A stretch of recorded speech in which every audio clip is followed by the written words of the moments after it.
All right, so I'm now going to solve a circuit that uses combining two resistors in parallel, and this circuit is also known as the current divider circuit. And then in the video after this, again, I'm going to go ahead and derive the current divider expression the same way that I did the voltage divider. But first, we're going to solve it using combining the two resistors in parallel. So we're going to go ahead and connect these two resistors as such.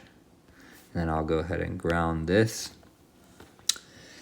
And let's say that I've got, I don't know, 2K here and 0.5K here.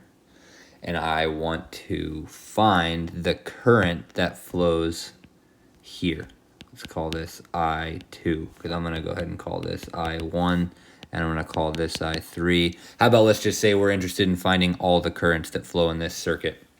Okay, and I'm going to just say that I'm given a 10 milliamp current source. So right off the bat, you should recognize that I1 is 10 milliamps. That should not be a challenge at this point. Hopefully it's not. And so now, using what we just learned, let's take a look at this circuit. So we have two nodes in the circuit. We have this node here, and we have the ground node. That's important because these two resistors, let's just call them R1 and R2, they are definitely in parallel. Why are they in parallel? Well, if I label my node voltage here, I can just call it Vx. That entire yellow node is at Vx, and my entire green node is at 0 because it's ground. So I know that my two resistors share two nodes, which is one of the two requirements for parallel components. And the second requirement is that they have the same voltage across them. Of course, they both have Vx on the top and they both have 0 on the bottom. So those two resistors are definitely in parallel.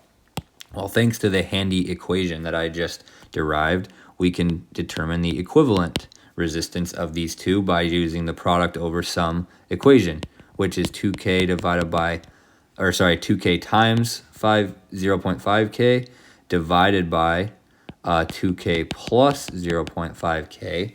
That's going to give me 1K divided by, 1K squared divided by 2.5K, which if I cancel a K, I have 1K divided by 2.5, which I don't think I can do in my head, unfortunately, so let me grab a calculator. As fast as possible. I would love to say that I could definitely probably do it in my head if I just converted it to fractions, but I just got lazy. 0.4.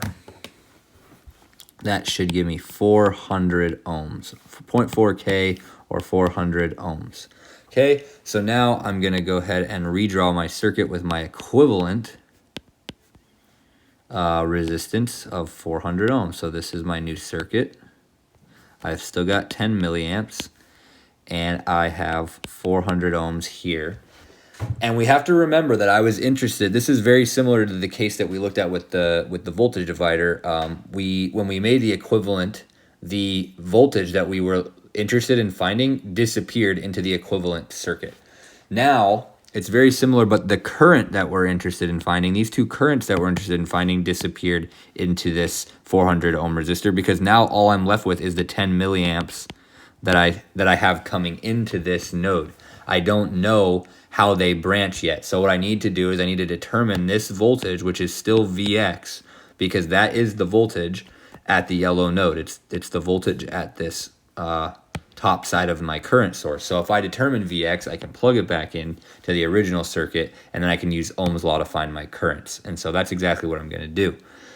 Very, very easily, I can just say that my voltage is equal to I times R, 10 milliamps times, in this case, that's 0.4K. The K and the milli cancel, and I get that Vx is just going to be 4 volts. And so I can go and plug that back into my original circuit. Now that I've used my equivalent resistance to find Vx, I can very easily determine I2 and I3. First, let's just find I2. I2 is just going to be V over R, so it's going to be 4 volts minus 0 volts divided by 2K. That's going to give me 2 milliamps. And now I could go ahead and use Ohm's law again, but let's just use KCL because we know that KCL says that I1 has to equal I2 plus I3, right? My sum of the currents leaving this node, I2 and I3, has to equal the current entering. So I can say 10 milliamps equals 2 milliamps plus I3, and I can very quickly say that I3 is just going to be 8 milliamps. Okay, so we found our currents in this circuit, and this is the current divider the long way. In the next video, I'm going to derive the current divider expression, and then from now on, whenever you see a configuration that looks like this, you will probably prefer to use the current divider equation.